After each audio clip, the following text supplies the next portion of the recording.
हाँ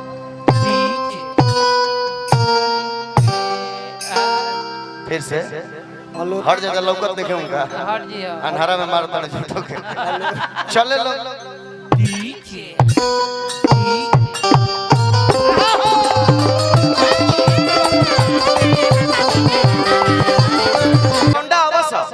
तोनी के जो साड़ी होखे मलिकार उस साड़ी कबो एड़ी तक ना रहे कहाँ तक रहे उस साड़ी समझ ली है ठेहुना पर टंगाई रहे ठेहुना तक ना रहे बस पहले कंपनी वैसा निकालते रहे आधा टिकट ए बाबा वो घरे तो तार जन्मो करम ना हलचल भैया प्रणाम करते हैं खुश रह होने हलचल कर तूनी थोड़े करते हैं बबुआ जी अरे वो सौ रहल सब फोन अच्छा कैमरा वाला लोग खाए जाइबो लो ना खाए हम ना जानते दिया हैं लेकिन देखो ये परिवार हो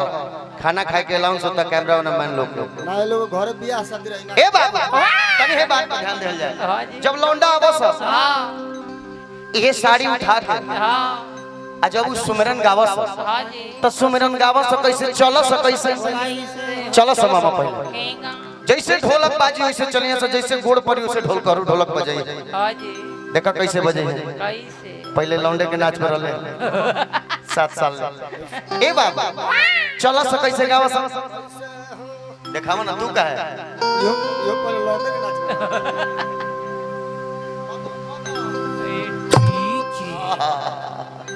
ये लौंडा चला से ऐसे हाँ जी पहला कदम रखो हाँ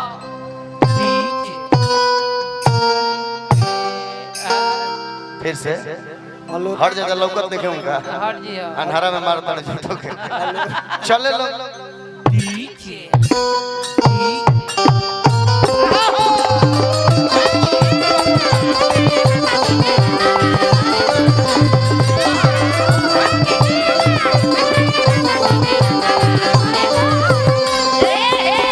देखिए कहल जाला कि गवैया बिना भाव के हाँ चूल्हा बिना ताव के हाँ आ मेहरारू बिना छाव के आते बिना घाव के ये तीनों चीज बेकार हो अब मान ले कि हमनियों से हमनी के गावत नहीं हाँ निमने गाना बजाना मान लगे खाली गाने बजाना सुने के रहे तो भरत शर्मा जी से निमन निर्गुण खे गए बुला ली हल जाए लेकिन बुलावल बा के तनी मौजू अब गाना बजाना हो जाए आगे का कह सब का हो आते आते घर से एगो बात की आज जिन शुक्रगुजार ने हमें इस पावन पवित्र धरती पे बुलवाया है हाँ जी हमारे अक्षय बाबू को हाँ लह लह दिल से कोई रामा तह तह दिल से हाँ जी कोमल कोमल दिल से हाँ जी छोटे छोटे दिल से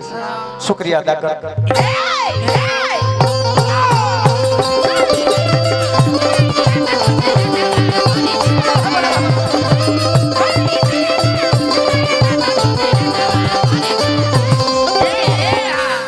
मान लो लगन पता ही खत्म बता देह में मूर्छा लागल बाते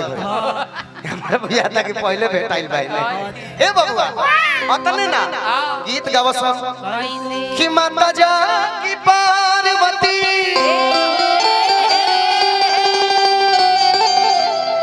हरे पिता महादेवा लड्डुअन के भोग लगे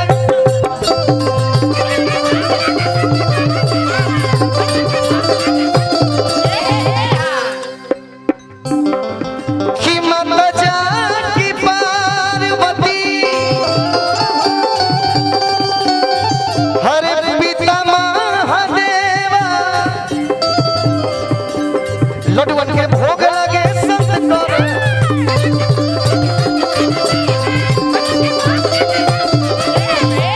चलत रहे तो ए भाव में के गावेला आरा के गाए गए हैं बलिया बगसर लेकिन छपरा जिला है जीवो तो छपरा जिला के गौनिहार के गावे के भाव चेंज हो जाए हां हां छपरा जिला कुछ लोग गाड़ियों देला हमारा ई सुन ई देख होला कि ना होला छपरा जिला मारेला ओरिजिनल ओरिजिनल छपरा जिला के गौनिहार लोग अरे माता पार्वती मोई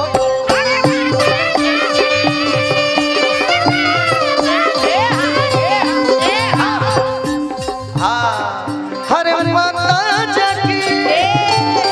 पार्वती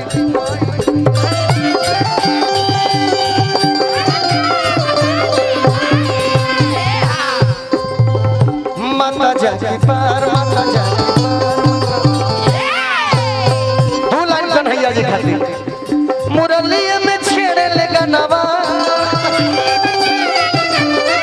हे मुरलिया में छेड़े लगा नवा बनवा में नंद किशोर पैसा ले लो। उनका सब पैसा है धन्यवाद भाई धन्यवाद। रहुआ बानी तो हम रात भगा हाँ जी। 50 रुपया दे के डिस्टर्ब करो नहीं नहीं नहीं ये तो अनमोल बा ए बाबा और आप लोग की कृपा भइले वो गाना गौनी हाँ जी। आज जे समझल से समझल कुछ लेकर पर ट्रोल भी कैलस लेकिन ई भजन हम सोच के गौले रहले कि जे लवे में भइल जे कर जनमा सुनले जादू जी के नाम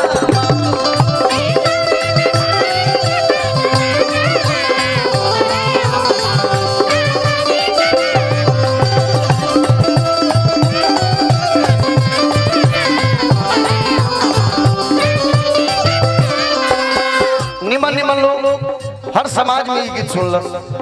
हमरा से कोई कोई गवैल चाहे कोई भी इना जे जाते समाज में लोग सुनल सब लोग जे समझ पाइते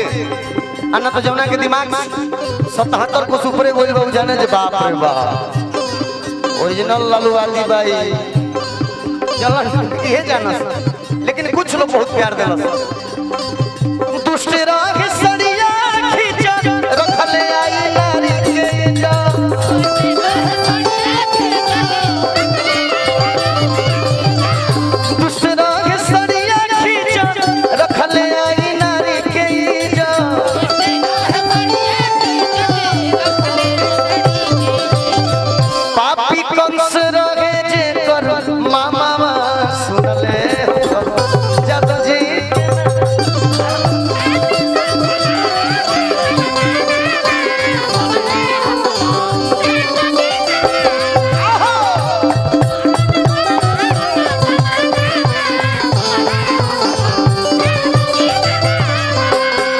कुछ लोग बहस भी कैलस कि तू ही जानत रह एगो गौनिहार बाड़े वो कहलन कि हमर बाबूजी तारा के जोहत है तनी काहे को तो कहले जी कौन जाने बोले बड़े कि हइहे रहले हम कहने हम तारा बाबूजी के जोहत है नाम बाद में बताई बताओ ना कई जगह प्रमाणित बा और पूरा नाम कृष्ण वासुदेव यादव लिखा है पूर्ण नाम जौन हो उसे केहू के बुरा नहीं माने प्रभु तो प्रभु सबके हैं हाँ जी। आगे कब भइल का हो? जब साड़ी द्रौपदी के खींचल गुलो घड़ी प्रभु जी अवतार ले ले बचाओ ले दुष्ट राग सड़िया खींचा रखल आई नारी के जा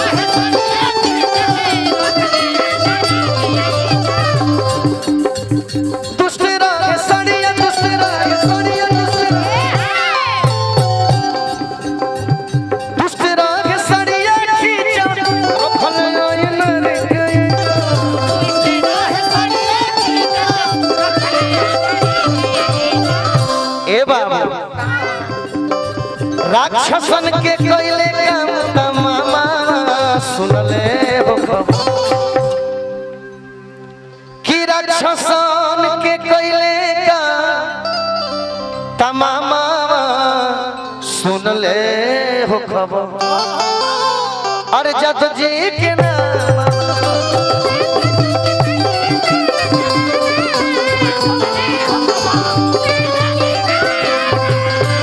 जिलवे में भइल जे कर जनमा सुनले हो कान्हा जी के नाम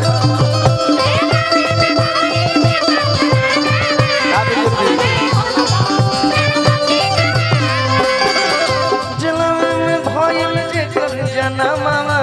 सुनले जद जी के